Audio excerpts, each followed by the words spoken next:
Puji Tuhan, saudara, selamat pagi, selamat berbakti dalam nama Tuhan Yesus. Mari kita bersama-sama kita mulai kebaktian ini. Betapa baiknya dan manis adanya.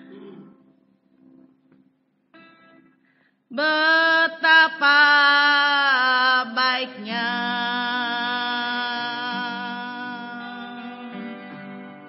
dan manis adanya jika antara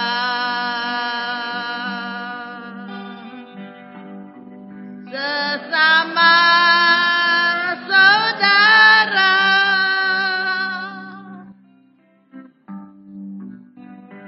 bersekutu tinggal bersama-sama.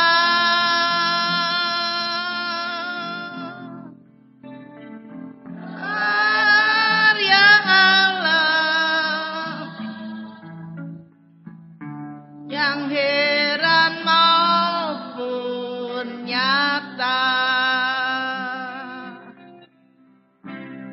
betapa baiknya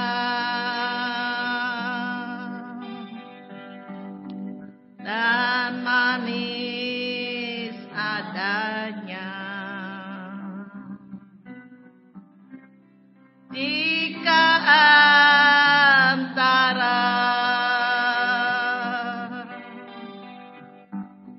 sesama saudara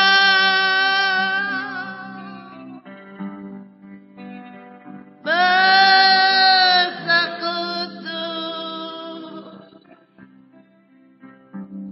tinggal bersama-sama.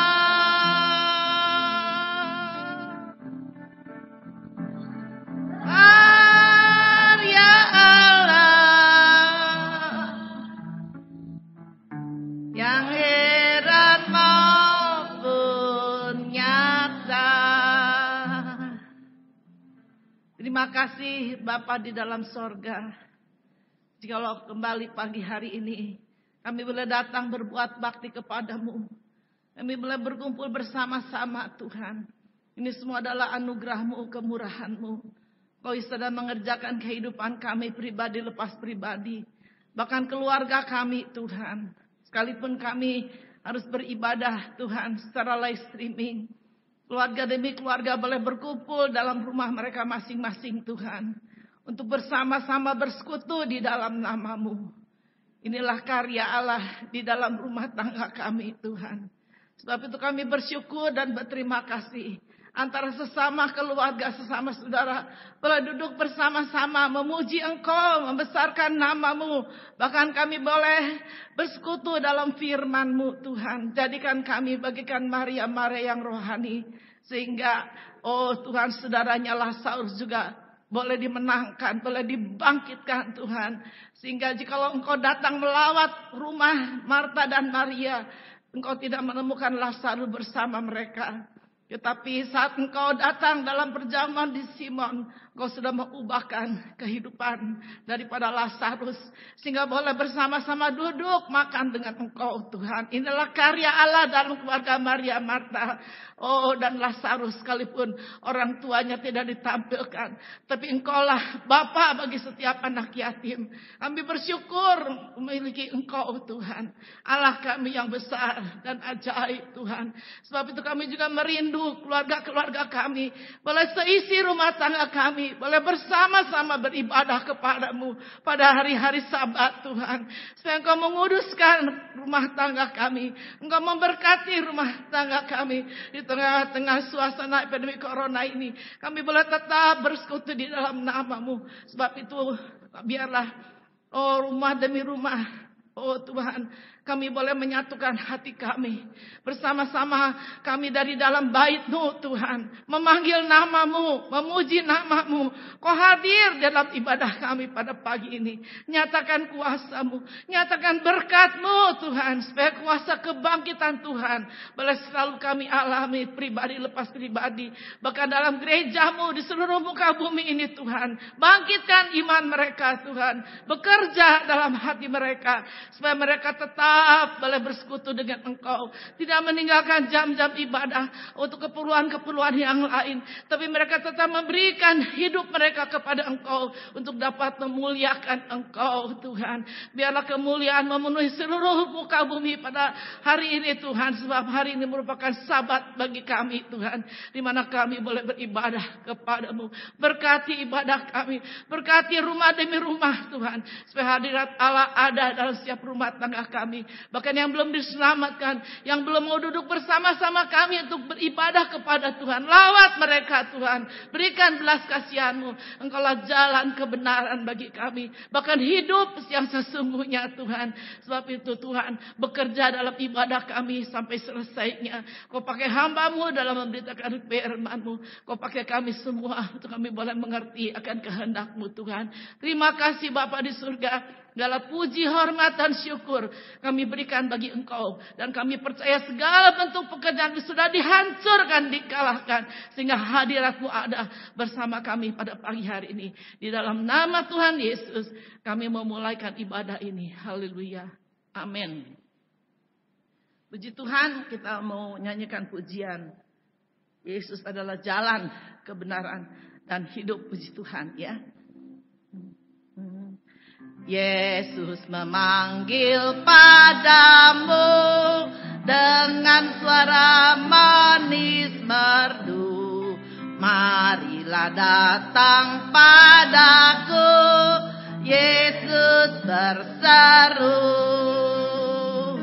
Dia kata, aku jalan, kebenaran dan kehidupan.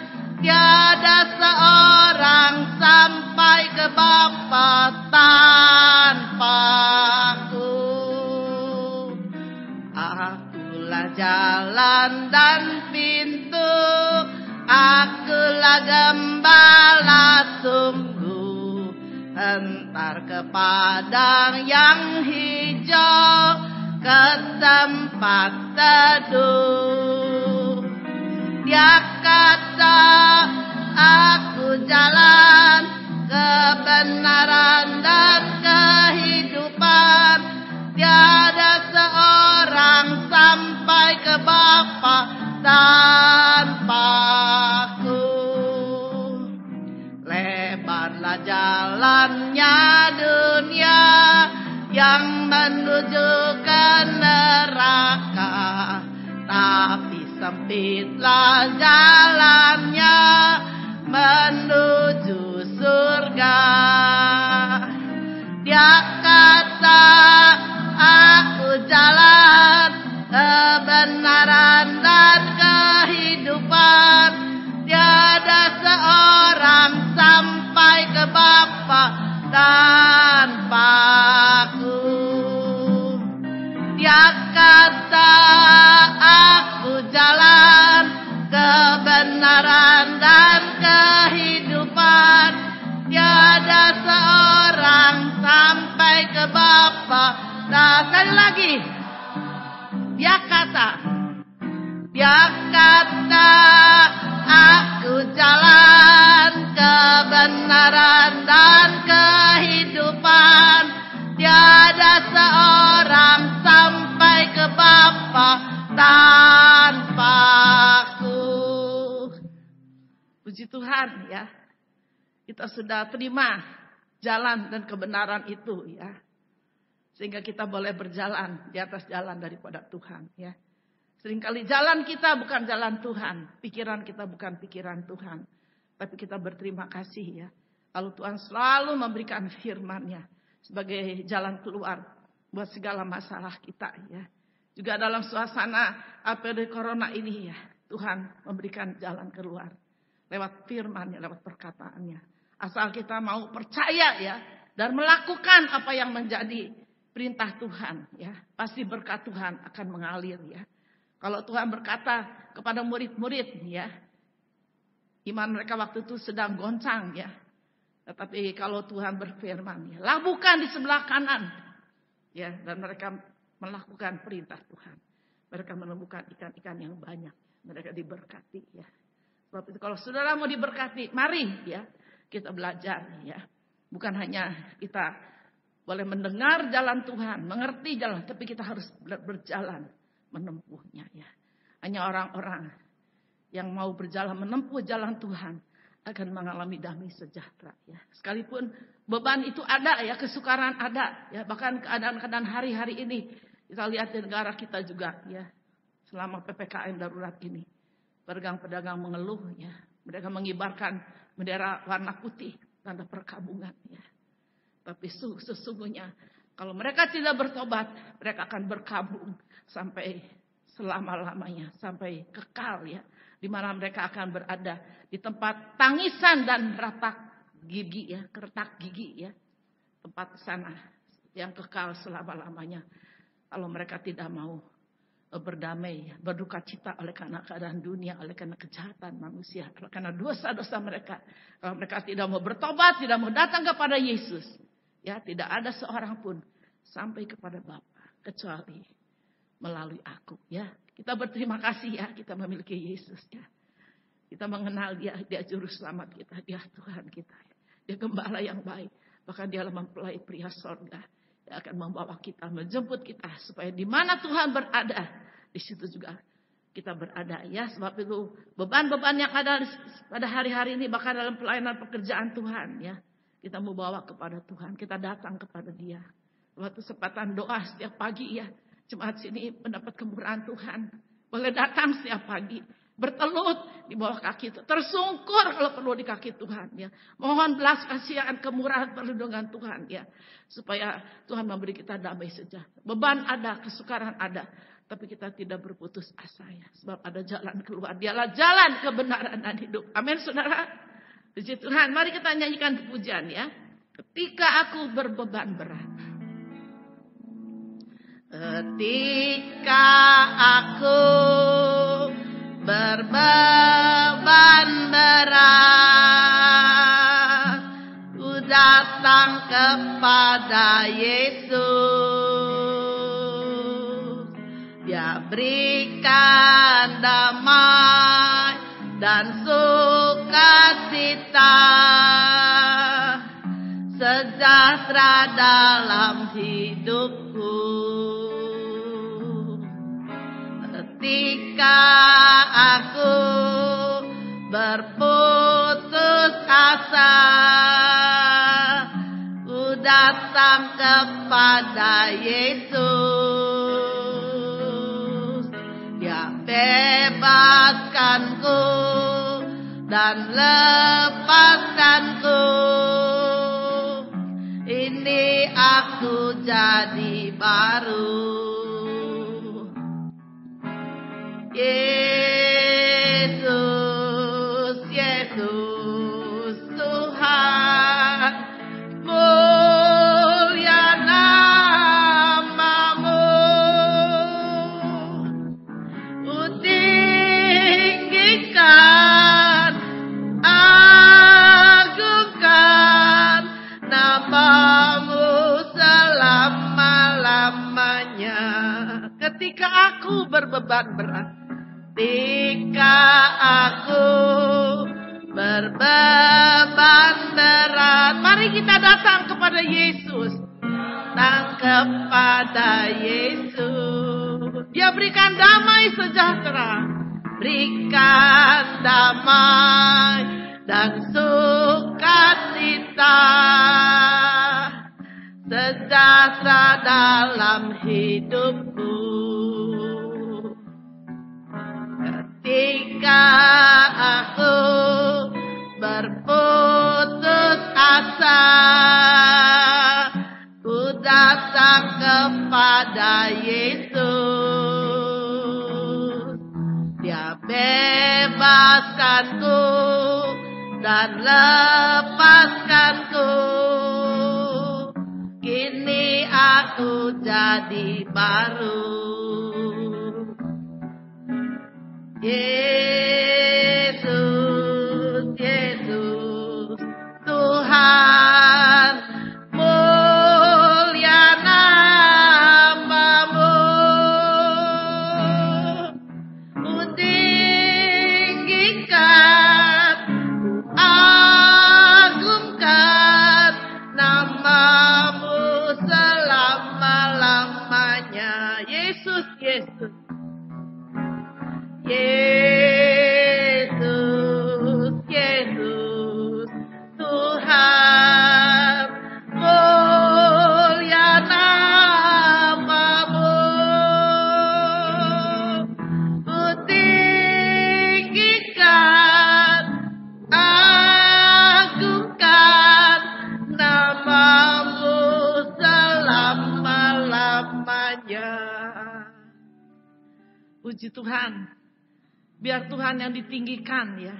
Tuhan yang bertambah-tambah. Kita semakin berkurang ya. Jikalau kita mau meninggikan Yesus. Kita harus merendahkan diri kepada Tuhan Yesus ya. Dia sudah memberi teladan buat kita. Yang lebih besar adalah yang melayani ya. Bagaimana Yesus melayani murid-muridnya. Dia mencuci kaki murid-muridnya. Dia harus berlutut di bawah kaki murid-murid. Tapi Yesus menjadi teladan buat kita ya. Sebab itu di dalam pelayanan kita kepada Tuhan ya. Biar Tuhan selalu koreksi kekurangan kita. Lewat firman Tuhan yang kita dengar. Apakah kita sudah belajar merendah seperti Yesus ya. Dia lembut dan rendah hati. Sudahkah belajar kepada guru besar kita ya. Untuk boleh meninggikan dia kita harus menjadi hamba-hamba. Yang merasa tidak berguna. Bukan tidak berguna, sebenarnya sangat berguna. Bahkan berpotensi dalam pekerjaan Tuhan. Tapi karena hati kita rendah, kita berkata, saya adalah hamba-hamba yang yang hanya harus melakukan. Bukan dapat saudara ya. Nanti kalau saudara nggak bisa, saudara nggak mau melakukan.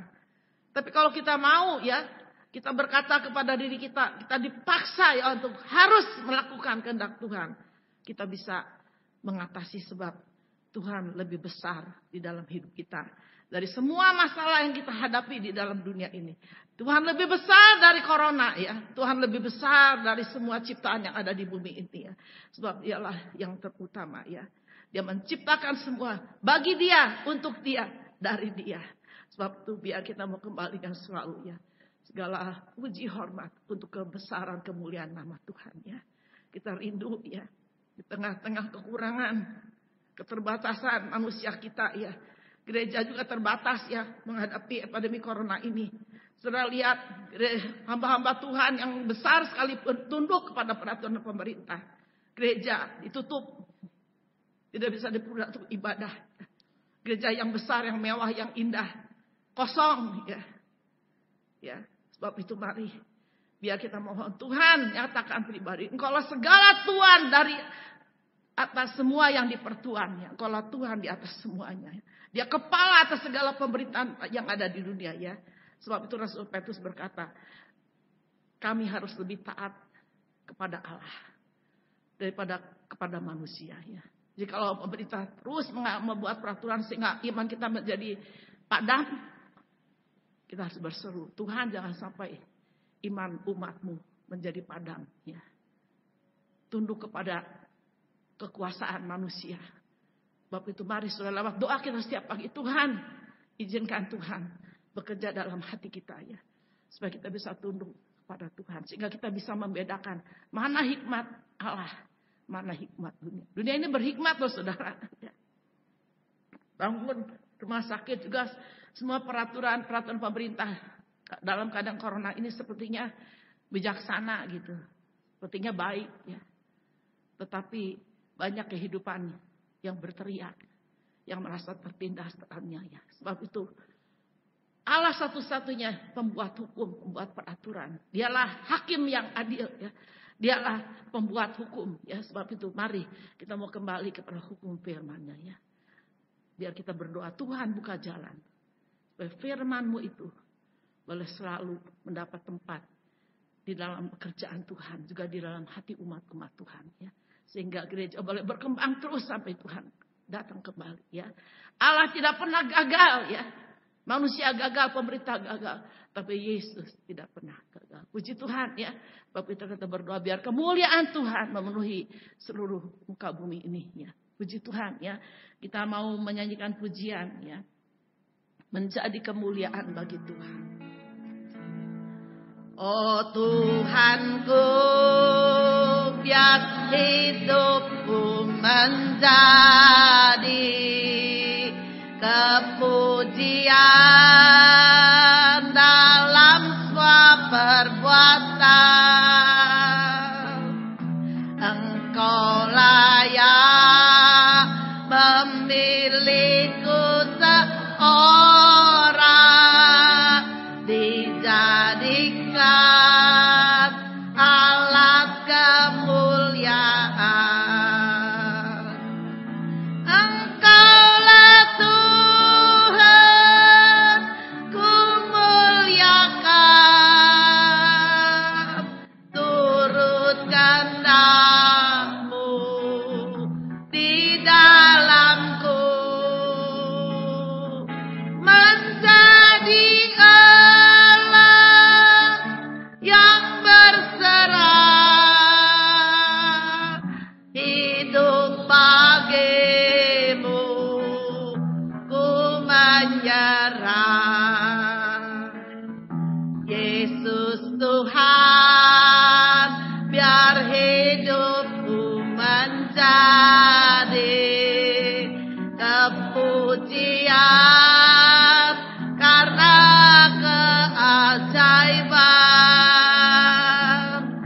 indah kesan yang bagiku diberikan, agar Tuhan dipermuliakan. Ayat 3.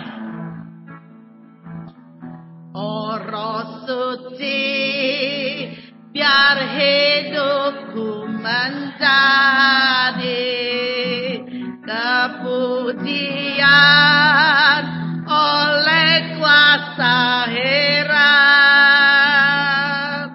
yang olehnya, yakni kuasa yang mulia, aku selalu mempermuliakan. Mari kita bersama-sama. Engkaulah Tuhan, ku muliakan. Kita siapkan hati kita supaya menjadi wadah yang dapat memuliakan akan nama Tuhan. Di dalam, jadikan bait-bait yang rohani yang dapat memuliakan Tuhan. Allah yang berserah, hidup bagimu umanya. Engkaulah Tuhan, Engkaulah Tuhan, muliakan, turut kehendak-Mu di dalamku, menjadi Allah yang berserah, hidup bagimu menyerah. Benar Tuhan, hanya menyerah kepadamu, itu yang dapat kami lakukan pada hari-hari ini. Tidak ada satupun di dalam dunia ini yang dapat kami kendalikan oleh karena kemauan diri kami sendiri Tuhan. Kau yang mengendalikan seluruh bumi ini Tuhan. Dan atas seizin Engkau, corona ini boleh melanda seluruh muka bumi. Supaya umat-umat manusia boleh bertobat dan kembali kepada ciptaan Allah yang semula. Itulah bait Allah yang penuh dengan kemuliaan Allah. dosa dan kejahatan, bahkan kemewahan dunia merusak ciptaan Allah. Sehingga mereka tidak lagi mau menjadi bait-bait Allah yang rohani. Mereka mau dipenuhi dengan kemuliaan dunia, dengan keglamoran daripada dunia ini, Tuhan. Sebab itu Tuhan izinkan semua ini terjadi di atas muka bumi. Engkau memiliki maksud dan rencana. Lewat corona ini, Engkau akan menyatakan rencanamu. Sekalipun saat ini kami tidak tahu, Tuhan, apa yang menjadi rencana buat hari-hari ini. Tetapi rencana Allah sudah pasti. Kau mau menyelamatkan gerejamu. Kau mau menyelamatkan hidup kami. Kaulah penebus kami. Kaulah pelindung kami. Kau akan memberi penudung atas hidup kami. Kau akan lindungi gerejamu. Kau akan lindungi umatmu, Tuhan. Umat kesayanganmu, Tuhan. Milik Tuhan sendiri. Biji masamu, Tuhan. Sebab itu kami tidak mau terlepas dalam persekutuan dengan Engkau. Sekalipun peraturan manusia menyulitkan ibadah kami, iman kami, tapi kami mau tetap berjuang untuk kerajaan Allah. Kami boleh menyangkali diri kami, menyangkali pikiran-pikiran manusia kami, hikmat manusia, hikmat duniawi. Dan kami mau belajar menerima hikmat Allah. Itulah kebenaran firman-Mu yang selalu Engkau ungkapkan rahasianya. Rahasia yang tersembunyi berabad-abad lamanya. Sekarang ini Tuhan buka buat kami. Sekalipun, oh Tuhan, bencana dunia ini berusaha untuk menghambat pertumbuhan firman-Mu. Tetapi firman Allah tetap dibukakan bagi kami. Terima kasih buat kemurahan-Mu yang Kau berikan kepada kami. Kami boleh mendengar suara-Mu, Tuhan. Kami boleh membaca firman-Mu. Kami masih dapat beribadah kepada-Mu. Ini semua kemurahan-Mu, anugerah-Mu buat kami. Sebab itu tolong kami, lindungi kami, jaga kami, bungkus kami dengan kuasa darah-Mu yang suci. Berikan firman-Mu buat kami, menjadi perisai dalam hidup kami, menjadi iman yang dapat menangkis segala serangan si iblis, Tuhan. Serangan penyakit corona. Sudah banyak di antara umat-Mu, bahkan hamba-hamba-Mu yang sudah meninggal oleh karena virus corona. Tetapi kami percaya semuanya boleh terjadi atas seizin Tuhan. Sebab itu Tuhan, nyatakan kehendak-Mu, rencana-Mu buat gereja-Mu. Supaya jangan sampai ada yang binasa. Jangan sampai ada yang terhilang, Tuhan. Jangan sampai ada yang tersesat. Tetapi biar kami boleh dibawa dalam penggembalaan-Mu, Tuhan. Engkau menjaga kami masuk dan keluar, Tuhan. Supaya kami boleh tetap terlindung. Kalau gembala yang baik, yang siap, Tuhan. Yang rela memberikan nyawa-Mu untuk menyelamatkan kami, kawanan domba-domba-Mu, umat gembala-Mu. Mari Tuhan, tampillah sebentar sebagai gembala yang baik, yang akan memberi makan kami, kawanan domba-domba-Mu. Terutama jiwa-jiwa yang haus dan lapar akan kebenaran firman-Mu. Kenyangkan kami, puaskan kami, Tuhan. Supaya lewat firman Tuhan, kami boleh disegarkan, Tuhan. Kami boleh dikuatkan, Tuhan. Kami boleh dibekali, Tuhan. Kami tidak lagi kekurangan barang sesuatu apapun. Kami tidak kelaparan lagi, Tuhan. Sebab kami sudah diberi makan oleh Engkau, gembala kami yang baik. Pakai hamba-Mu sebagai saluran berkat buat kami pada pagi ini. Dan segala bentuk pekerjaan iblis yang berusaha menghambat jalannya pemberitaan firman-Mu, utama dalam rumah-rumah anak-anak-Mu yang saat ini beribadah, kami ikat segala gangguan. Dalam nama Tuhan Yesus kami beritakan keluar dari tengah-tengah kami, dari tengah-tengah perhimpunan kami. Biarlah nama Tuhan yang akan dipermuliakan sampai selama-lamanya. Terima kasih Bapa di sorga. Kami mau mendengar dan menyambut firman-Mu hanya di dalam nama Tuhan Yesus Kristus. Haleluya. Amin.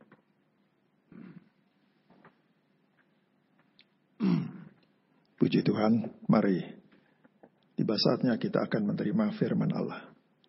Kita akan buka bersama-sama dalam Injil Matius pasal yang ke-14. Matius pasal yang ke-14.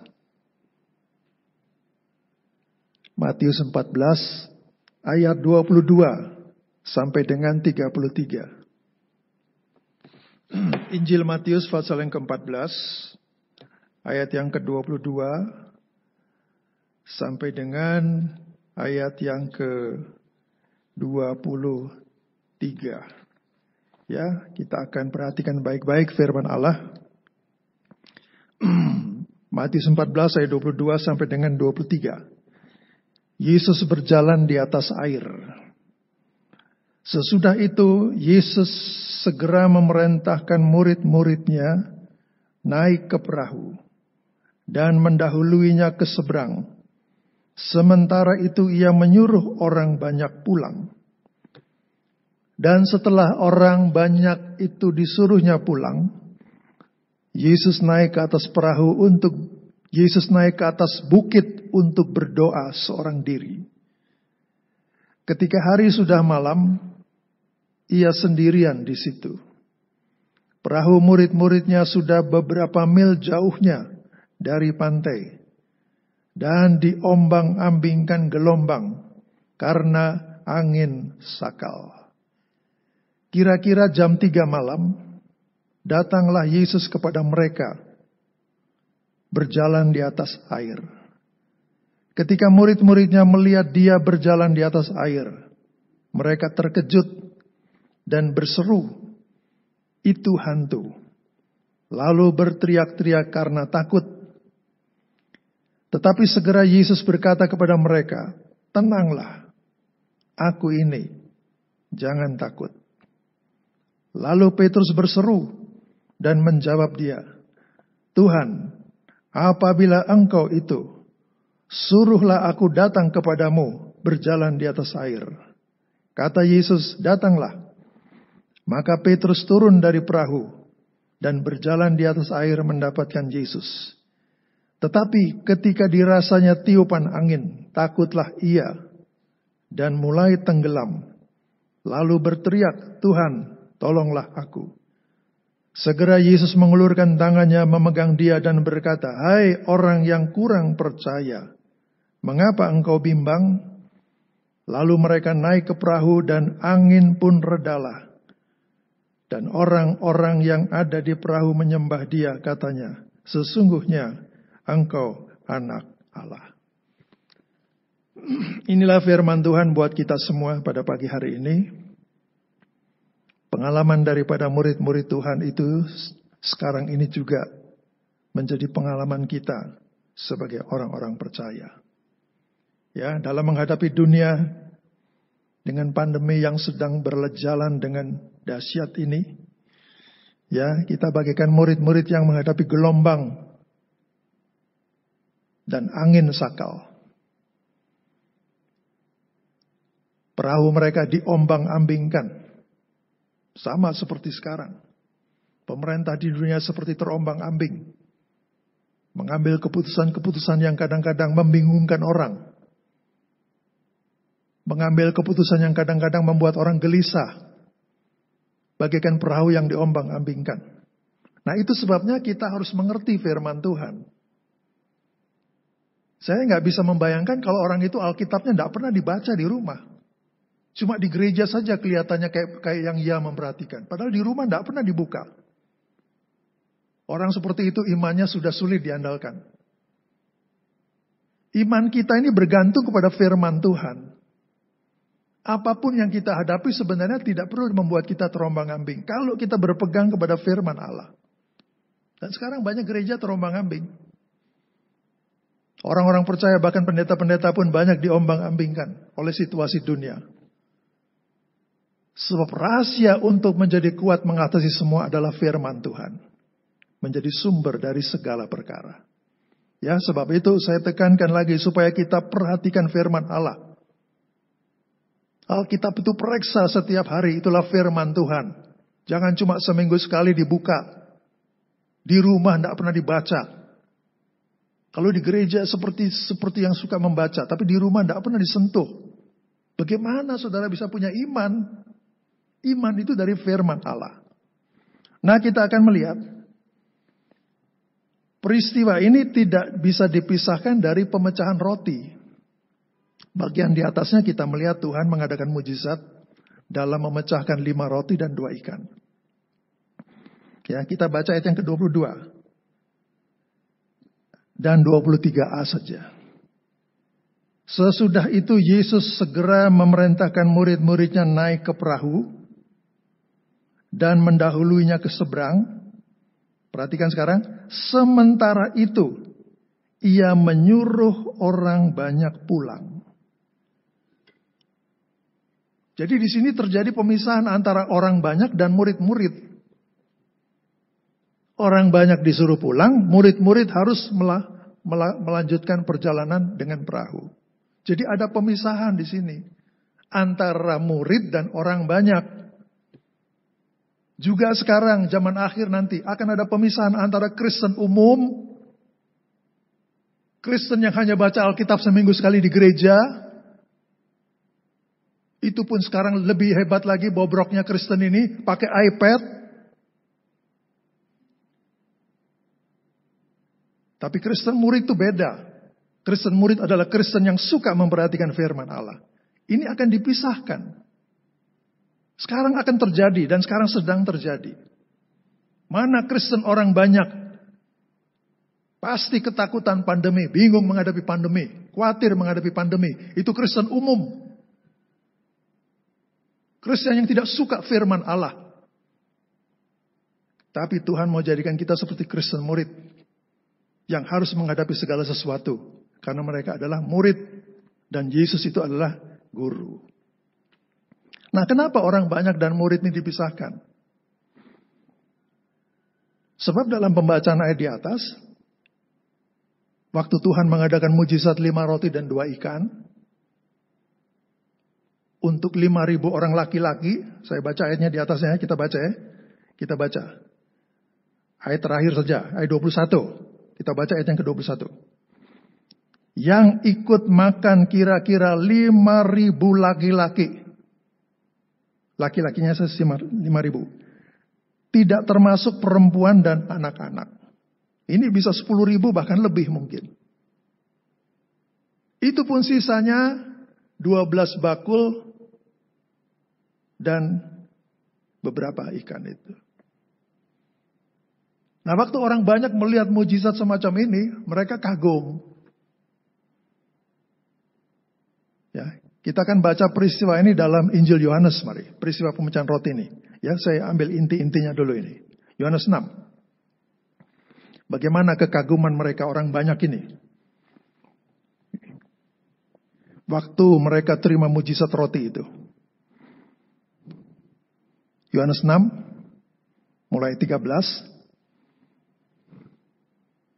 Maka mereka pun mengumpulkannya dan mengisi 12 bakul penuh dengan potongan-potongan dari kelima roti yang lebih setelah orang makan. Saya loncat ayat 15, ayat 14. Ketika orang-orang itu melihat mujizat yang telah diadakannya, mereka berkata, Dia ini adalah benar-benar nabi yang akan datang ke dalam dunia. Ketika Yesus tahu bahwa mereka hendak ketika Yesus tahu bahwa mereka hendak datang dan hendak membawa dia dengan paksa untuk menjadikan dia raja, ia menyingkir pula ke gunung seorang diri. Jadi waktu orang banyak melihat mujizat itu, mereka mau menjadikan Yesus sebagai raja. Bukan raja karena mendengar firman, raja karena melihat mujizat. Raja karena jasmaninya dicukupi. Raja karena perutnya dikenyangkan. Bukan karena firman Allah. Nah, ini Tuhan tidak suka melihat sikap semacam ini. Sebab itu terjadi pemisahan antara orang banyak dan murid-murid. Jadi jangan kita percaya kalau jasmani kita tertolong. Jangan hanya kita percaya kalau perut kita dikenyangkan. Itu Kristen umum. Kristen umum itu adalah Kristen yang orang percaya, tapi yang terutama dalam hidupnya bukan yang rohani. Yang terutama itu yang jasmani. Harus punya ini, harus banyak duit, harus cukup, harus senang. Baru mau jadikan dia sebagai raja. Ini Kristen umum. Kristen yang tidak akan tahan menghadapi hari kedatangan Tuhan. Sebab itu murid-murid dipisahkan dengan orang banyak. Tuhan tidak suka melihat sikap orang banyak yang mau menjadikan dia raja karena hal-hal yang jasmani. Ya. Kalau kita jadi orang Kristen, hanya percaya karena hal-hal yang jasmani saja, karena persoalan jasmani saja, maka kita ini sebenarnya bukan Kristen yang beruntung, Kristen yang paling malang. Percaya karena jasmaninya dicukupi. Kita akan membaca Kristen semacam ini, Kristen orang banyak seperti ini, dikatakan Kristen yang paling malang di dunia. Kasihan orang seperti itu sebenarnya. Tapi orang semacam itu tidak merasa bahwa dia itu malang. Karena dia merasa semua ada. Ini Kristen umum, Kristen orang banyak. Ya, coba kita sebentar ke 1 Korintus 15, satu ayat kita baca. 1 Korintus 15 ayat 19. Perlu ditekankan bagian-bagian ini. 1 Korintus 15 ayat 19. 1 Korintus 15 ayat yang ke-19. Demikian bunyinya. Jikalau kita hanya dalam hidup ini saja menaruh pengharapan pada Kristus, saya ulang ya. Jikalau kita hanya dalam hidup ini saja menaruh pengharapan kepada Kristus, jadi dia percaya karena jasmaninya tertolong, maka kita adalah orang-orang yang paling malang dari segala manusia. Jadi Kristen orang banyak ini Kristen yang malang sebetulnya. Tapi mereka gak sadar. Sampai mau mengangkat Yesus sebagai raja. Bukan raja karena mendengar firman. Raja karena jasmaninya dicukupi. 1 Korintus 15 berkata, itulah orang percaya yang paling malang di dunia ini. Ya, bukan kita tidak perlu jasmani, perlu. Tapi bukan itu yang terutama. Kita ikut Tuhan ini bukan untuk yang jasmani saja. Firman Tuhan itu untuk hidup yang sekarang dan hidup yang akan datang. Nah sebab itu kalau kita baca tadi pasal yang ke-14, Tuhan mengadakan pemisahan antara orang banyak dan murid-muridnya. Nah, demikian pada pagi hari ini. Orang percaya yang suka firman Allah. Orang percaya yang hidup dalam kebenaran firman Tuhan. Itu bagaikan murid-murid. Dan murid-murid ini akan dibawa Tuhan untuk lanjut dalam menghadapi segala situasi yang mau atau tidak mau harus mereka hadapi. Ya, jadi pada pagi hari ini kita melihat nasibnya Kristen murid ini. Mereka harus berhadapan dengan gelombang. Saya akan baca ya, ayat 22, 23. Matius 14, kita kembali ke sana. Matius 14 ayat 23. Dan setelah orang banyak itu disuruhnya pulang, Yesus naik ke atas bukit untuk berdoa seorang diri. Ketika hari sudah malam, ia sendirian di situ. Perahu murid-muridnya sudah beberapa mil jauhnya dari pantai. Dan diombang-ambingkan gelombang karena angin sakal. Ya, jadi proses ini seizin Tuhan. Kalau orang banyak nggak mengalami proses ini. Sebab orang banyak itu pokoknya jasmaninya tertolong saja. Nanti kalau kena percobaan ngomel mulutnya. Karena kalau kena gelombang ngomel, marah sama Tuhan, marah sama hamba Tuhan. Padahal itu proses murid. Jadi kita ikut Tuhan ini harus mengerti. Makanya kalau jadi orang Kristen, orang banyak itu Kristen paling bodoh. Kristen bodoh yang tidak mengerti kehendak Tuhan. Dikiranya ikut Tuhan itu harus senang terus. Itu orang banyak. Itu Kristen pada umumnya. Tapi kalau murid itu lain. Dipisahkan dengan orang banyak. Ada pemisahan. Dan harus berhadapan dengan satu situasi gelombang. Angin sakal. Gelombang ini terjadi karena angin sakal. Jadi ada dua sini. Angin dan gelombang. Angin sakal ini angin yang dari depan. Kita mau maju ke depan dihantam oleh angin itu. Demikian juga tantangan hari-hari akhir ini. Kita berhadapan dengan tantangan yang seolah-olah mau menghambat pengikutan kita kepada Tuhan. Sebab angin sakal itu dari depan dia hantam. Mau kebaktian, ada peraturan PPKM. Mesti di rumah, itu menghambat itu. Sebab ibadah semacam ini sebetulnya tidak benar ini. Bayangkan kalau di rumah saja kadang-kadang dengar, kalau di gereja saja kadang-kadang dengar firman Tuhannya acuh. Apalagi di rumah.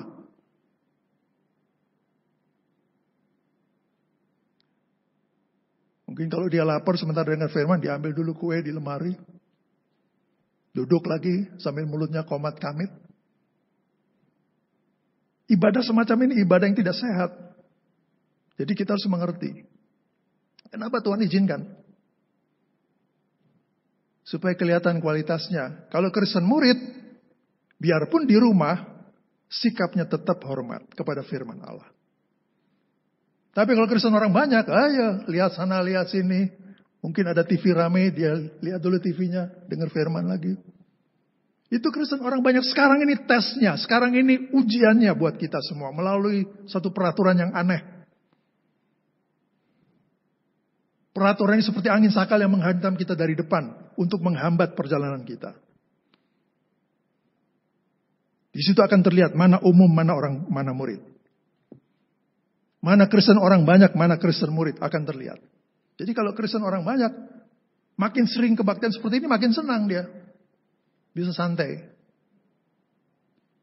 Tapi kalau Kristen murid, biarpun di rumah, sikapnya berbeda dengan Kristen orang banyak. Dan ini Tuhan izinkan terjadi supaya terjadi pemisahan. Makanya saya nggak heran kalau ada orang yang kelihatan setia, toto keluar. Tuhan yang tahu dalamnya, kalau dalamnya bengkok, begitu akibatnya. Dan saya tidak heran kalau ada yang keluar. Sebab itu kelihatan aslinya orang itu. Seperti terjadi pemisahan. Makanya kita bersyukur kan. Apalagi masuk suratan Petrus soal pilihan. Tiba-tiba terpental. Bukan pilihan. Jadi kalau Tuhan izinkan peristiwa semacam ini dengan peraturan-peraturan yang aneh-aneh. Bahkan membingungkan. Sampai pedagang pakai bendera putih. Perkabungan terjadi. Mereka tidak tahan menghadapi semua. Tapi bagi kita sebagai Kristen murid harus ada perbedaan. Justru ibadah semacam ini kelihatan nanti perbedaannya. Mana yang orang banyak, mana yang murid. Sikapnya, cara menerima firman. Ini tidak mudah menerima firman di rumah. Kalau saya pribadi, kalau dengar firman Tuhan di TV, buat saya nggak ada masalah. Karena apa? Saya dengar dengan penuh perhatian. Inti-intinya saya bisa ambil. Tapi kalau yang biasa-biasa belum tentu. Jadi saudara-saudara sekalian, segala yang terjadi ini seizin Tuhan. Supaya dengan kita tidak sadar mulai pemisahan terjadi. Mana yang murid, mana yang orang banyak. Saya ulang kembali. Dengan ibadah semacam ini, streaming ini, nanti akan terlihat mana yang Kristen umum, yang cara mendengarnya asal saja, dan mana Kristen murid yang sungguh-sungguh dalam menerima firman. Pokoknya namanya firman, langsung muncul muridnya itu. Gelombang dan angin sakal, ini dua hal yang membuat perahu itu diombang-ambingkan. Ya, kita lihat gelombang ini. Gelombang itu apa? Gelombang ini. Gelombang dalam Yesaya pasal yang ke-57. Mari. Nabi Yesaya pasal yang ke-57. Ini juga sudah beberapa kali bahkan sering dibacakan ini. Yesaya 57. Ayat 20 dan 21. Nabi Yesaya pasal yang ke-57 ayat 20 dan 21. Saya ulang, Nabi Yesaya 57 ayat 20 dan 21. Tetapi orang-orang fasik, saya ulang ya.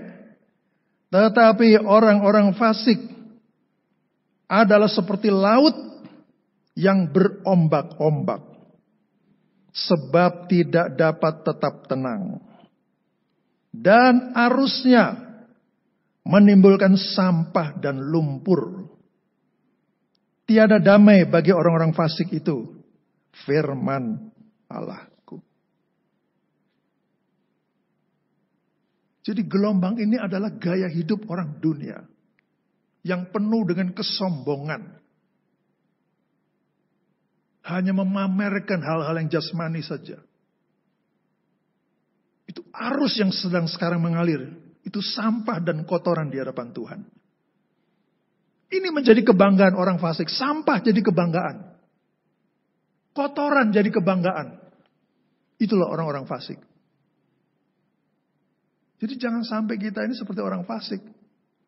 Seperti gelombang, gak ada ketenangan. Jangankan ada PPKM. Gak ada PPKM juga gak tenang dia. Apalagi ada peraturan yang aneh-aneh. Tambah gak tenang lagi. Karena orang fasik itu dasarnya gak tenang. Gak ada apa-apa pun dia gak tenang. Nah ini hal yang perlu kita waspada. Seperti gelombang yang mengombang-ambingkan perahu ini. Gaya hidup manusia zaman akhir sekarang. Yang seringkali membuat manusia itu sendiri terombang-ambing. Dengan segala kesombongan. Dengan segala hal yang tidak baik yang terselubung. Itu arus kotoran melulu isinya. Jadi jangan sampai kehidupan kita juga melalui peristiwa pembacaan ayat ini. Sebagai murid Tuhan kita harus mengerti. Kita berhadapan dengan dunia yang semakin tidak sehat. Kita berhadapan dengan dunia yang semakin melawan kehendak Tuhan. Kita menghadapi dunia yang semakin jahat. Semakin tidak terkendali. Tantangan yang kedua itu angin, saudara. Angin sakal. Ya. Angin sakal itu adalah angin yang datang dari depan untuk menghambat perahu itu. Untuk menghalangi perjalanan perahu itu. Ini tantangan juga berbahaya ini. Saat angin itu menimbulkan gelombang. Saya pernah lihat di TV, angin itu bisa menghancurkan kota. Di Amerika pernah terjadi. Begitu hebatnya kekuatan angin itu. Bangunan-bangunan biasa saya lihat sampai 3/4-nya hancur semua kota itu. Apa itu angin, saudara? Kita baca Mazmur 144 ayat yang keempat. Bagian A saja. Angin yang dahsyat itu apa? Mazmur 144 ayat yang keempat. Saya ulang, perhatikan baik-baik. Mazmur 144 ayat yang keempat. Sudah ketemu semua? Saya akan baca, singkat saja. Manusia sama seperti angin. Jadi ulahnya manusia ini seperti angin sakal. Angin sakal itu tidak bisa dikendalikan. Sekarang kita melihat manusia ini seperti tidak bisa dikendalikan. Ulahnya, kejahatannya. Lagi musim oksigen, dibikin oksigen palsu. Lagi musim vaksin, bikin surat vaksin palsu. Itu kejahatan manusia yang tidak bisa dikendalikan. Dalam segala sesuatu muncul dia di sana. Itu bagaikan angin sakal. Kejahatan manusia ini sudah tidak bisa dikendalikan lagi. Dan itu lawan yang harus kita hadapi. Segala macam muncul. Orang sudah susah, dia bikin lagi macam-macam. Sampai kuburan pun dipajak. Ada maklar kuburan. Orang sudah susah, masih kejahatan muncul sana. Artinya apa? Itu seperti angin sakal. Sudah tidak bisa dikendalikan lagi. Seperti manusia kehilangan akal. Nah ini yang harus kita hadapi. Itu harus dihadapi oleh murid-murid. Supaya dengan itu Tuhan bisa melihat sudah sampai sejauh mana murid-murid ini melakukan firman Allah. Jadi angin sakal itu angin yang luar biasa, sudah tidak bisa dikendalikan. Nah, seperti manusia sekarang tuh. Sudah penyakit maut, orang perlu oksigen, muncullah pembuat oksigen palsu. Orang perlu vaksin, dibikinlah surat vaksin palsu. Mau dikubur, adalah tukang pajak lagi di sana. Saudara pernah terpikir, kuburan saja mau diambil keuntungan? Itu kekuatan angin yang sudah tidak bisa dikendalikan lagi. Dan ini terjadi sekarang. Saya lihat itu sampai saya geleng-geleng kepala. Binatang mungkin lebih baik dari manusia. Sekarang yang terjadi, itu kekuatan angin sakal. Luar biasa kencangnya. Dan kita harus mengerti. Kalau ini terjadi, harus dihadapi oleh murid. Kalau orang banyak nggak kuat. Pasti nggak kuat. Itu Kristen umum tuh nggak akan kuat itu. Beterbangan semua nanti. Tapi murid harus ada sikap. Tapi itu tadi dalam pendahuluan kan. Dipisah dulu murid sama orang banyak. Sebab kualitasnya tidak sama.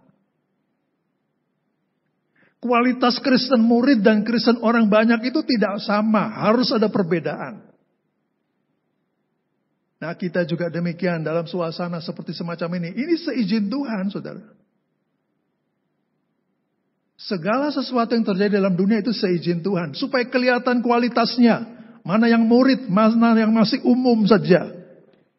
Kristen-Kristenan. Nah, waktu murid menghadapi ini, mereka takut juga. Dan Tuhan tahu kemampuan murid-muridnya sampai di mana. Nah, ini keuntungan murid itu. Kalau kita mau berjalan menurut kehendak Tuhan, kalau kita mau hidup sebagai murid-murid Tuhan, manusia kita tetap ada kekurangan, ada keterbatasan, bisa salah, kita belum sempurna. Nanti kalau Tuhan datang baru sempurna, sekarang belum. Sebab itu jangan heran, bisa salah, tapi nggak terus ya. Dan Tuhan tahu murid-murid dalam keadaan ketakutan juga. Sebab itu, dia muncul. Kita akan melihat, saudara.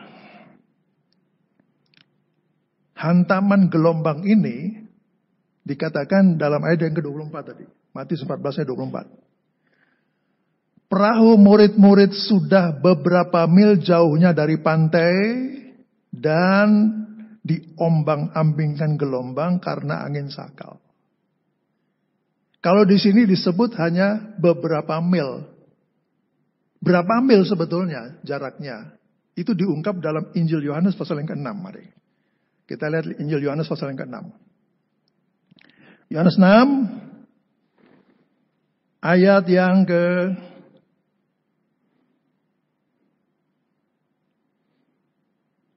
19. Saya langsung saja ini ya. Yohanes 6 ayat 19. Sesudah mereka mendayung, kira-kira 2-3 mil jauhnya, mereka melihat Yesus berjalan di atas air mendekati perahu. Jadi jarak terjadinya gelombang dari pantai itu 3 mil. Baru terjadi peristiwa itu. Kalau kita lihat angka 3 ini memegang peranan dalam peristiwa ini. Peristiwa itu terjadi dalam jarak 3 mil. Yesus juga muncul jam 3 malam. Kita ke Matius 14, mari. Matius 14 ayat 25. Matius 14 ayat 25. Kira-kira jam 3 malam datanglah Yesus kepada mereka. Jadi peristiwa itu sendiri terjadi dari pantai jaraknya 3 mil, kata Injil Yohanes. Kata Matius 14, Yesus datang juga tepat jam 3. Dan kalau kita masih baca Matius 14, ayat yang ke-27, waktu Yesus mau menolong mereka. Tetapi segera Yesus berkata kepada mereka, tenanglah, 1. Aku ini, 2. Jangan takut, 3. Peristiwa terjadi dalam jarak 3 mil. Yesus menolong mereka jam 3. Perkataan yang Tuhan ucapkan juga 3 kata. Jadi di sini kita melihat angka 3 di sini membuktikan bahwa proses yang terjadi dalam kehidupan murid-murid menghadapi gelombang dan angin adalah satu proses yang seizin Tuhan. 3 itu adalah ketritunggalan Allah, Bapa, Anak, dan Roh Kudus. Sebab itu, waktu mereka dalam keadaan payah, Yesus datang menolong mereka. Sebab mereka berada dalam kehendak Tuhan. Terjadinya gelombang yang terombang-ambing itu seizin Tuhan untuk menguji murid-muridnya pada waktu itu. Beda, saudara, dengan Kristen orang banyak. Ya, jadi kalau kita mengalami sesuatu, harus mengerti bahwa kalau Tuhan izinkan sesuatu terjadi dalam hidup kita, supaya kita menyadari keadaan kita ini. Bahwa kita ini masih perlu banyak diubahkan oleh Tuhan. Juga murid-murid di sini. Karena proses ini seizin Tuhan, itu ada maksud Tuhan. Untuk meningkatkan kualitas murid ini menjadi murid yang sungguh-sungguh dikerjakan oleh firman Allah. Nah, kita akan membaca. Kita lihat sini ya. Saya akan baca 25.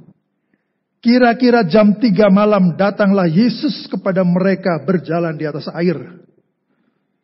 Ketika murid-muridnya melihat dia berjalan di atas air, saya ulang, ketika murid-muridnya melihat dia berjalan di atas air, mereka terkejut dan berseru, itu hantu.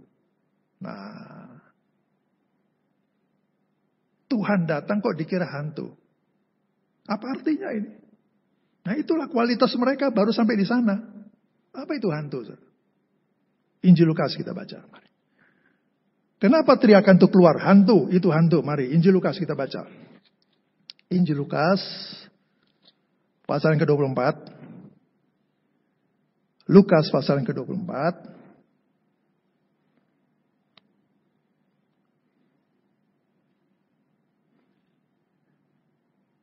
Kita baca.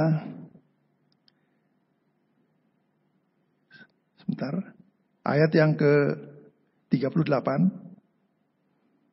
dan 39. Waktu Yesus bangkit ya.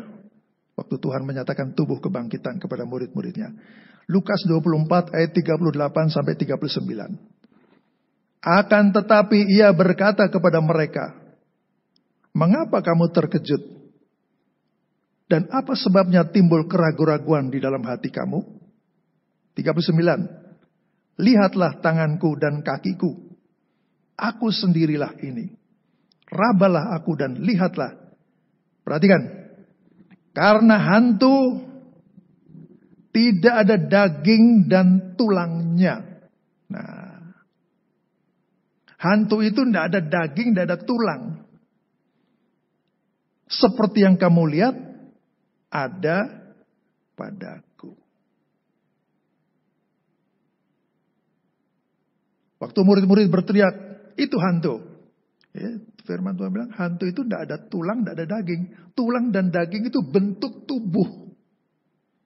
Tubuh kita ini kan terdiri dari tulang dan daging.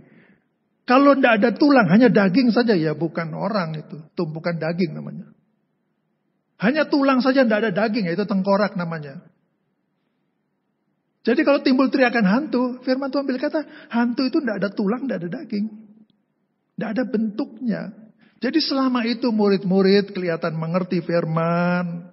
Seperti saudara inilah. Kelihatan duduk melongok-melongok gitu. Padahal belum terbentuk dia. Mereka belum terbentuk oleh firman Allah. Nah, ini koreksinya buat kita semua. Kita seringkali kelihatan setia dalam Tuhan. Tapi hidup kita belum terbentuk sungguh-sungguh seperti kebenaran firman Tuhan. Masih saja berjalan seperti manusia lama itu. Ke gereja tidak pernah absen. Tapi belum terbentuk seperti maunya Tuhan. Seperti murid-murid. Teriakan hantu itu membuktikan bahwa pengajaran firman yang mereka terima selama 3,5 tahun belum sungguh-sungguh membentuk hidup mereka menjadi satu pribadi yang sesuai dengan kehendak Tuhan. Baru kebongkar sekarang. Jadi saudara yang setia ini jangan merasa baik dulu. Dari teriakannya kedengaran. Belum terbentuk ini. Seringkali orang sesuatu ngomong, dari omongannya kita melihat ini orang tidak ada isinya. Yang ngomong cuma yang umum-umum aja. Belum terbentuk. Sama seperti murid ini. Dengan dia berteriak, terbuka kedoknya sarang. Nah, belum terbentuk kan? Nah, kita juga demikian pagi hari ini. Semua proses yang terjadi, sebab ada rencana Tuhan. Firman Tuhan ini bukan hanya untuk didengar, bukan hanya untuk mengerti, bukan hanya untuk ikut berbicara, tapi harus sampai terbentuk oleh firman Allah. Menjadi satu bentuk yang sesuai dengan kehendak Tuhan. Menjadi satu pribadi yang sungguh-sungguh dibaharui. Dibentuk sesuai dengan firman Allah. Nah, dengan peristiwa ini kelihatan. Dengan teriakan hantu itu terlihat. Oh, ternyata mereka belum terbentuk. Jadi pagi ini, melalui peristiwa yang terjadi ini satu koreksi buat kita semua. Supaya kita menyadari sejauh mana pengikutan kita ini kepada Tuhan. Sejauh mana firman Tuhan itu bekerja dalam hidup kita. Sehingga kita sungguh-sungguh bisa mengalami bahwa firman Allah itu benar-benar mengerjakan kehidupan kita. Sebagai orang-orang percaya. Sebagai gereja Tuhan yang hidup pada hari-hari akhir ini. Ya, itu sebabnya bagian-bagian ini untuk satu koreksi buat kita. Agar kehidupan kita ini boleh sungguh-sungguh menyadari. Supaya hidup kita yang masih banyak kekurangan ini. Lewat proses yang Tuhan izinkan terjadi. Boleh benar-benar mengerjakan kehidupan kita. Menjadi satu kehidupan di dalam kehendak Tuhan. Ya, saudara, kita akan baca sebentar Efesus, mari. Surat Efesus pasal yang keempat. Kita akan kesini sebentar. Efesus pasal yang keempat. Surat Efesus pasal yang keempat. Saya akan baca ayat-ayatnya. Ayat agak panjang pembacaan ini juga sudah sering dibacakan. Tapi inilah bentuk rohani, bentuk kehidupan rohani. Yang menjadi kerinduan Tuhan terjadi dalam hidup kita. Supaya nasib kita jangan seperti murid-murid pada waktu itu. Yang masih mendapat kemurahan untuk bisa menyadari keberadaan mereka. Efesus 4 mulai 17. Manusia baru. Sebab itu kukatakan dan kutegaskan ini kepadamu di dalam Tuhan. Jangan hidup lagi sama seperti orang-orang yang tidak mengenal Allah. Dengan pikirannya yang sia-sia. Dan pengertiannya yang gelap. Jauh dari hidup persekutuan dengan Allah. Karena kebodohan yang ada di dalam mereka. Dan karena kedegilan hati mereka. Perasaan mereka telah tumpul. Sehingga mereka menyerahkan diri kepada hawa nafsu. Dan mengerjakan dengan serakahnya segala macam kecemaran. Tetapi kamu bukan demikian. Kamu telah belajar mengenal Kristus. Karena kamu telah mendengar tentang Dia. Mendengar, satu. Dan menerima pengajaran di dalam Dia. Dua, satu mendengar, dua menerima. Menurut tiga, kebenaran yang nyata dalam Yesus. Jadi untuk terbentuk ini tiga hal ini perlu diperhatikan. Kamu telah mendengar Dia, satu. Seperti pagi ini kita mendengar. Lanjutnya, menerima. Harus terima ya. Jangan bersungut dengar firman Tuhan. Keras hati. Di dalam Dia. Kemudian yang ketiga, menurut kebenaran yang nyata di dalam Yesus. Yaitu, bahwa kamu berhubung dengan kehidupan kamu yang dahulu. Harus menanggalkan manusia lama. Nah, Tuhan mau bentuk kita. Yang menemui kebinasaan oleh nafsunya yang menyesatkan. Supaya kamu dibaharui di dalam roh dan pikiranmu. Dan mengenakan manusia baru. Yang telah diciptakan. Nah, menurut kehendak Allah di dalam kebenaran dan kekudusan yang sesungguhnya. Ya, jadi Tuhan mau jadikan kita, Tuhan mau ciptakan kita, Tuhan mau bentuk hidup kita. Sehingga kita menjadi manusia baru. Diciptakan menurut kehendak Allah di dalam kebenaran dan kekudusan yang sesungguhnya. Tuhan mau bentuk hidup. Nah, ini banyak yang belum terbentuknya di sini. Walaupun kelihatan dengar firman. Kelihatan mengerti firman. Tapi apa artinya kita mengerti kalau kita tidak hidup dalam kebenaran itu? Tidak akan pernah terbentuk. Nah, itu sebabnya pagi ini, melalui peristiwa ini, sebagaimana murid-murid Tuhan mengalami koreksi, juga buat kita semua. Apa yang sedang terjadi sekarang itu merupakan proses supaya hidup kita ini dibentuk. Bukan jadi Kristen umum, bukan jadi Kristen pada umumnya. Bukan jadi Kristen orang kebanyakan.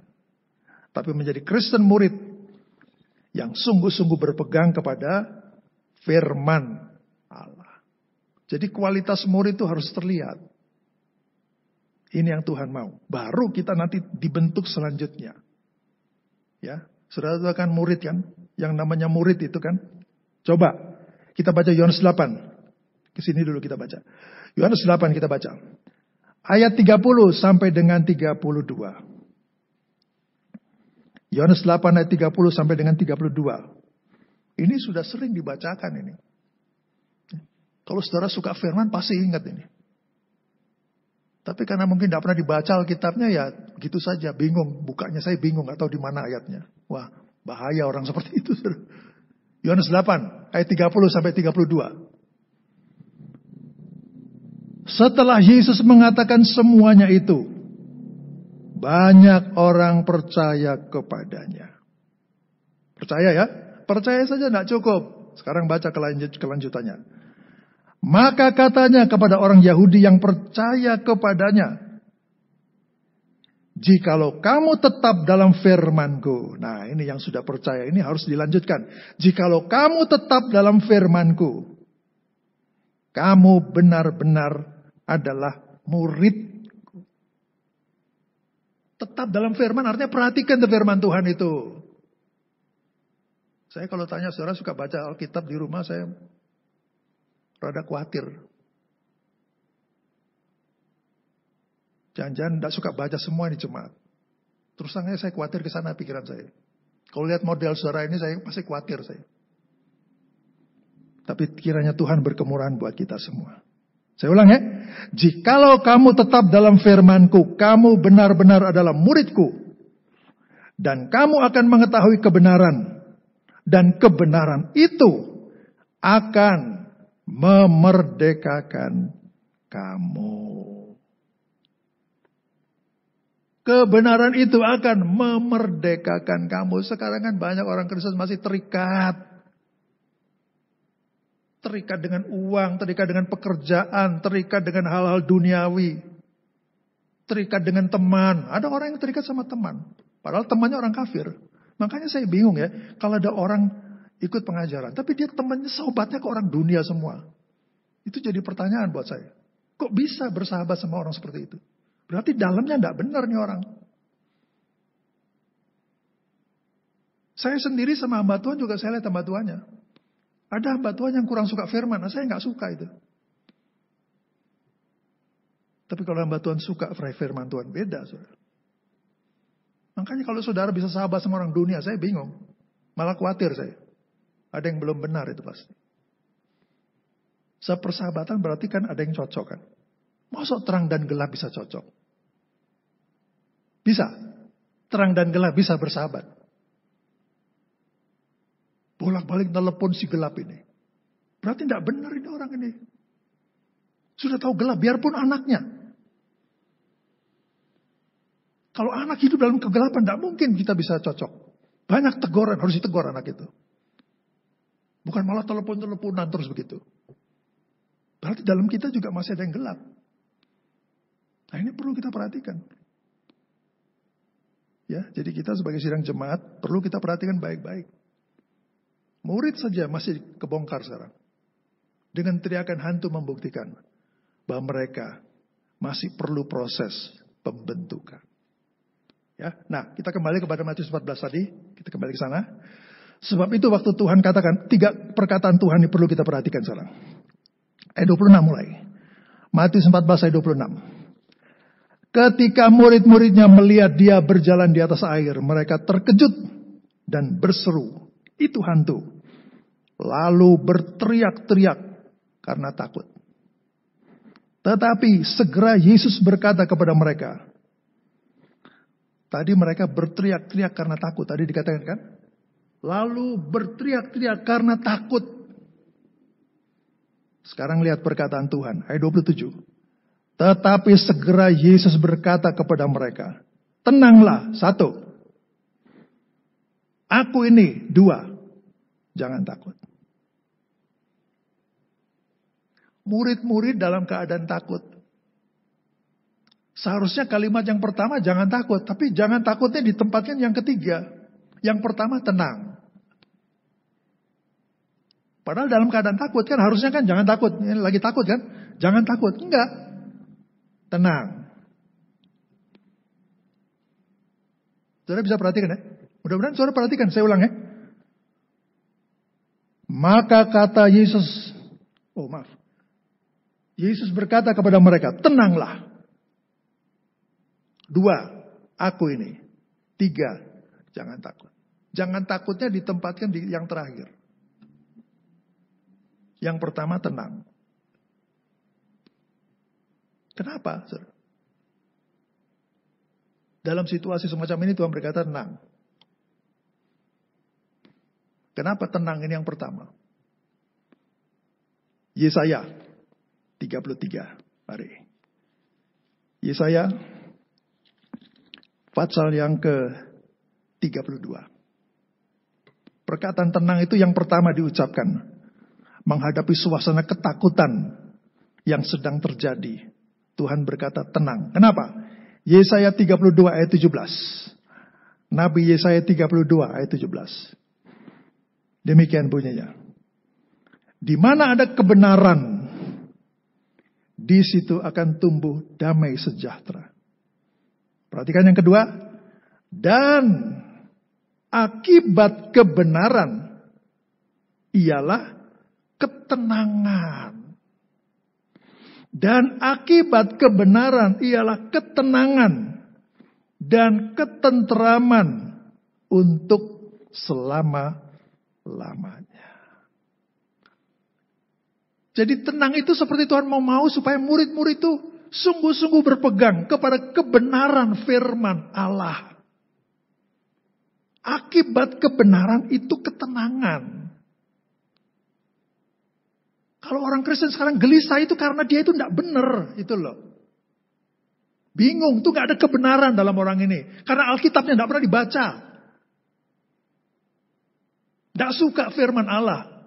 Makanya gelisah, melulu, takut, khawatir. Tidak ada kebenaran dalam orang itu. Mungkin buka Alkitab cuma di gereja saja. Di rumah, ngeloyor kemana saya gak tahu. Makanya dalam suasana ketakutan Tuhan berkata tenang.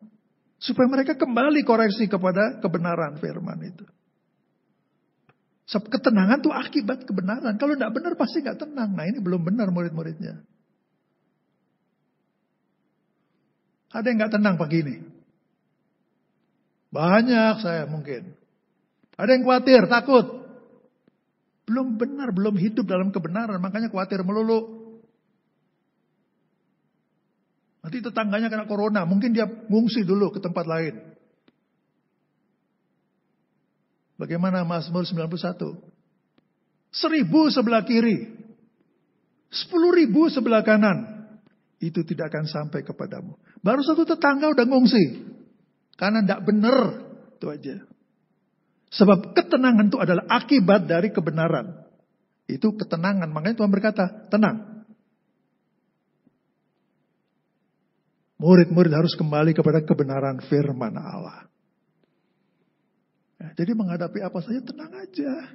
Kalau dalam firman ada dalam kita, tenang. Orang lain gak tenang kan? bingung sampai bendera putih naik. Itu orang dunia. Tapi kita naikkan panji firman, bukan naikkan bendera putih. Demikian kita pada pagi hari ini. Melalui segala situasi yang terjadi, Tuhan mau supaya kita tetap hidup di dalam kebenaran firman yang memberi ketenangan buat kita di dalam Dia. Makanya Tuhan berkata, waktu mereka takut, perkataan Tuhan pertama bukan jangan takut. Jangan takut di yang ketiga, justru yang pertama itu tenang dulu. Sebab tenang inilah akibat kebenaran. Jadi sekaligus Tuhan mengoreksi hati mereka sebenarnya. Itu hatimu itu masih belum benar-benar dalam firman. Koreksinya ini ke dalam. Kalau dalamnya tidak ada kebenaran, gelisah terus. Kalau orang dunia gelisah itu tidak usah kita persoalkan. Tapi kalau orang percaya, kelihatan setia, bisa gelisah. Itu disebabkan dia belum hidup dalam kebenaran firman. Jadi harus tenang menghadapi semua. Bukan kita menenang-nenangkan diri. Bukan karena minum obat tenang. Tenang karena firman tinggal dalam hidup kita. Makanya Tuhan berkata, tenang. Orang yang tenang dalam kebenaran, dia kuat. Kita baca Yesaya 30, mari. Mundur, masih Yesaya. Yesaya 30, ayat 15. Yesaya 30, ayat yang ke-15. Yesaya 30, ayat yang ke-15. Sebab beginilah firman Tuhan Allah, yang Maha Kudus, Allah Israel. Saya ulang ya. Sebab beginilah firman Tuhan Allah, yang Maha Kudus, Allah Israel. Dengan bertobat dan tinggal diam, kamu akan diselamatkan. Dalam tinggal tenang dan percaya, saya ulang, dalam tinggal tenang dan percaya, terletak kekuatanmu. Jadi kalau percaya, mana buktinya percaya? Kok gelisah? Nah, percayanya belum benar. Kok percaya tapi gelisah? Percaya tapi kok takut? Percaya tapi kok khawatir? Dalamnya belum benar. Sedang firman Tuhan berkata, dengan tinggal tenang dan percaya, terletak kekuatanmu. Kalau benar kita percaya, harus tenang menghadapi semua. Bukan ketakutan, takut. Dengar ini, takut. Itu buktinya belum benar tuh percayanya. Tapi kalau dia sungguh-sungguh percaya, sikapnya juga tenang. Makanya Tuhan berkata dalam situasi ini, tenang. Demikian firman Allah buat kita semua. Kalau dunia gelisah, kita tidak usah heran. Kalau pimpinan pemerintah gelisah, ya biarpun dia presiden kan di luar Tuhan dia. Jokowi baik, tapi kalau nggak kenal kebenaran ya gitu. Kepelintir semua peraturannya. Kita harus memaklumi, makanya perlu didoakan. Supaya Tuhan melawati presiden kita. Orangnya baik, jujur. Tapi di luar kebenaran. Perlu doa dari orang percaya. Supaya Tuhan melawati hidupnya. Dengan tinggal tenang dan percaya, terletak kekuatanmu. Jadi kalau percaya harus ada bukti. Mana? Tenang. Kalau kita mengaku percaya tapi gelisah, berarti tidak benar. Percaya kok bingung? Percaya kok takut? Kalau percaya harus tenang. Kata Yesaya 30. Kuat dia. Pagi ini, Tuhan tidak mau kita lemes-lemes, kelenger-kelenger. Tuhan mau kita kuat. Mau kuat, harus percaya. Dan buktikan percayanya. Tenang. Ini kerinduan Tuhan. Kalau laut bergelora, murid-murid harus tenang. Makanya tenang. Yang kedua, aku ini. Jadi Tuhan jelas menampilkan pribadinya. Ini aku. Itu kan, aku ini kan seperti janji Tuhan sama Musa kan. Musa berkata, Tuhan, nanti kalau saya pergi ke Israel, mereka tanya siapa namamu? Tuhan berkata, aku ada yang aku ada.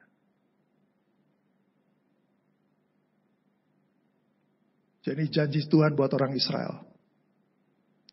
Dia tekankan, dimanapun Musa berada, Tuhan ada. Kita juga demikian. Kalau kita hidup dalam kebenaran, berarti Tuhan ada. Firman Allah mau meyakinkan kita. Tapi seringkali kita merasa seperti Tuhan gak ada. Bukan karena Tuhannya ada, benar. Kitanya yang belum hidup dalam kebenaran firman Allah. Ya, tapi kalau kita belajar hidup dalam kebenaran firman Tuhan. Kata-kata yang kedua, ini aku. Berarti Tuhan ada. Kalau Tuhan ada, kenapa gak tenang? Kalau Tuhan ada, kenapa khawatir? Khawatir karena dia gak merasa Tuhan ada. Karena kenapa? Ya karena dalamnya itu yang belum benar. Ini perlu sungguh-sungguh kita sadari, saudara. Biarpun jemaat itu kelihatan setia, belum tentu gak ada kekhawatiran. Namanya orang. Tapi kalau firman Tuhan menegur kita, biar kita sadar. Bukan saya tenang. Yang kedua, aku ada. Ini backingnya kuat sekali. Kalau Tuhan ada, ngapain kita mesti takut? Bingung menghadapi situasi sekarang. Tuhan ada. Coba, Mazmur 34, ayat yang ke-8. Mazmur 34, ayat yang ke-8. Kita baca itu ayat. Mazmur 34, ayat yang ke-8. Mazmur 34, ayat yang ke-8. Saya ulang, Mazmur 34, ayat yang ke-8. Malaikat Tuhan berkemah di sekeliling orang-orang yang takut akan Dia. Saya ulang, malaikat Tuhan berkemah di sekeliling orang-orang yang takut akan Dia, lalu meluputkan mereka. Kita dikelilingi malaikat Tuhan kok takut? Sebenarnya orang benar itu tidak boleh kena corona. Terus saya ngomong. Kalau sampai Tuhan izinkan itu ada maksud Tuhan juga itu. Corona kan itu hukuman loh sebetulnya. Buat kita ada janji Tuhan. Sebetulnya tidak bisa kena itu. Makanya kalau kita sempat kena sembuh itu kemurahan. Sadar bahwa hidup kita lebih sungguh-sungguh. Kalau saya baca firman Tuhan, sebetulnya tidak bisa kena. Mungkin ada yang kesombongan.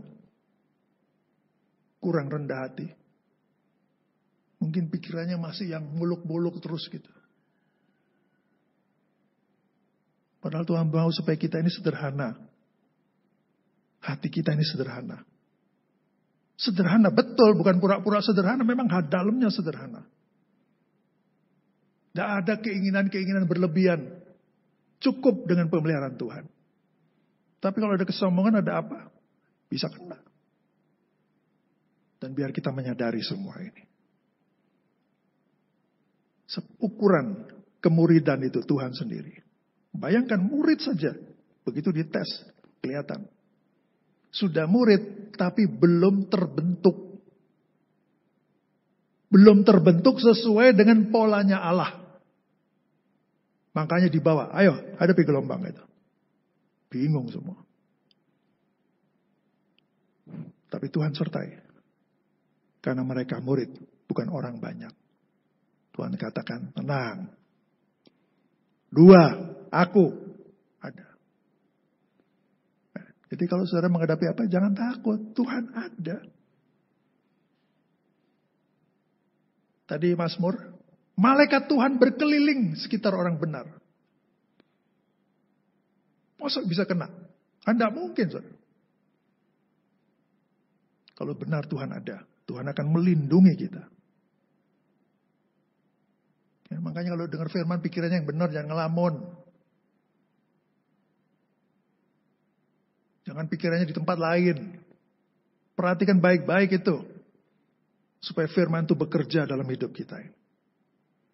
Yang ketiga, setelah tenang, aku ada, baru jangan takut. Jangan takut yang ketiga. Jadi sebenarnya takut itu karena persoalan belum terbentuk tadi. Makanya jangan takut ditempatkan kalimat yang ketiga. Setelah 1, 2, baru yang ketiga. Ya, otomatis kalau firman dalam kita sudah tidak takut lagi. Bukan karena kita sok-sok berani, bukan. Tuhan berikan rasa aman. Ada rasa aman dalam hati kita. Sehingga muncul kalimat yang ketiga. Jangan takut. Dan begitu Tuhan hadir, kita akhiri firman Tuhan secara cepat saja. Begitu Tuhan hadir, saudara, maka dalam Injil Markus kita baca sekarang. Markus pasal yang ke-6. Penutupnya kita baca dalam Injil Markus pasal yang ke-6.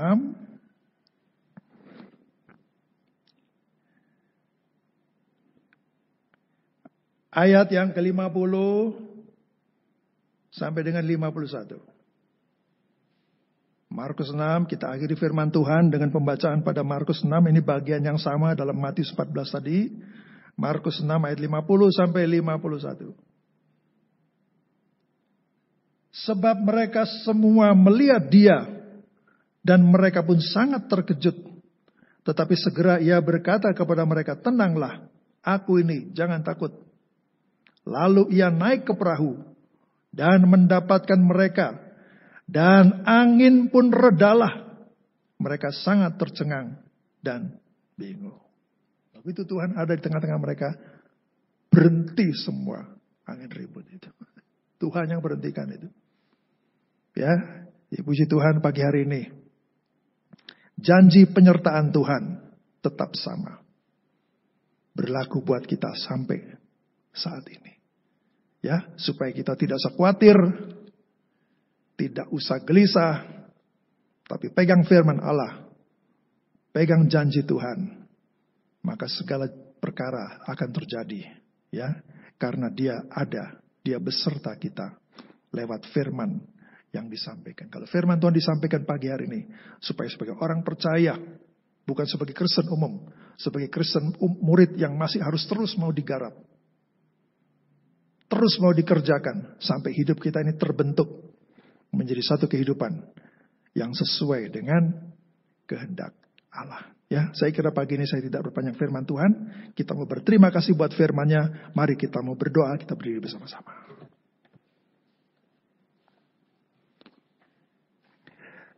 Bapa dalam sorga, kami berterima kasih Tuhan buat firman-Mu yang besar, yang Kau sudah berikan bagi kami pada pagi hari ini Tuhan. Sebab Engkau mengenal kami. Engkau mengenal sidang jemaat Tuhan. Mungkin banyak di antara kami yang dalam keadaan gelisah, tidak tenang, khawatir, ketakutan dan banyak-banyak hal yang seringkali menguasai manusia.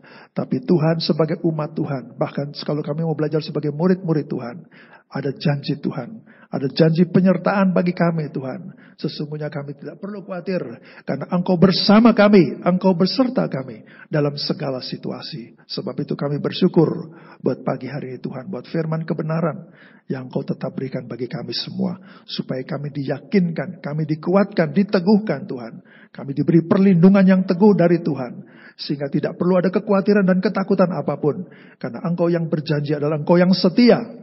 Engkau akan menyertai kami. Bahkan Tuhan berjanji, Tuhan menyertai kami sampai kepada kesudahan alam. Kiranya janji Tuhan Engkau berlakukan juga dalam hidup kami semua pagi hari ini. Kami berbahagia karena firman kebenaran sudah disampaikan kepada kami semua. Biar kami terima firman ini dengan segala kerendahan hati, dengan segala kesederhanaan hati, supaya firman boleh bekerja dengan baik, dan kami boleh merasakan kuasa cipta firman yang menciptakan, mengerjakan, menjadikan kami satu kehidupan yang sesuai dengan kehendak Tuhan. Mengampuni segala kekurangan kami, mengampuni segala keterbatasan kami. Kami bawa hidup kami serahkan hidup kami senantiasa kepada Tuhan, supaya kerjakanlah kehendak Tuhan, agar Tuhan dipermuliakan atas setiap kami yang hadir, bahkan sebagai umat-Mu Tuhan. Terima kasih, kami bersyukur dan berterima kasih. Lawati mereka semua yang di rumah, yang mendengar firman Tuhan dalam streaming ini. Tuhan lawati mereka, kerjakan hidup mereka. Kalau ada kekhawatiran Tuhan, angkat semua, berikan ketenangan, berikan rasa aman dalam mereka. Itulah janji Tuhan yang Kau mau nyatakan bagi setiap orang yang mau berpegang kepada firman-Mu. Kami berbahagia dan kami